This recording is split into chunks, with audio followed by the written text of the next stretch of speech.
Hawker উচ্ছেদ করতেছে, আমাকে এখন উচ্ছেদ করলি ওই হকাররার জন্য মার্কেটের আটকে থাকে, ভালো কাস্টমার আসতে পারে না, গাড়ি ঘোড়া আসতে পারে না।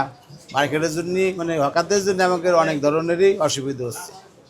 এই জন্যে আমরা আর কি মানববন্ধন করেছি যে এগুলো উচ্ছেদ করতে হবে। মার্কেটে একটা ভালো কিছু করতে গেলে খারাপ হবেই, সব পক্ষর যে ভালো হবে এমন কোনো কথা না।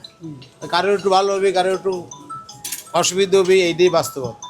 কিন্তু বিরোধ সাধ্য হইতেছে আমাদের মার্কেটে এইরকম জ্যামজট যদি সামনে থাকে, আপনি খেয়াল করবেন যে দুপুরের পরে দুই মাথা দিয়ে ভালো একটা গাড়ি আসতে পারে না, ভালো একটা লোক আসতে পারে না।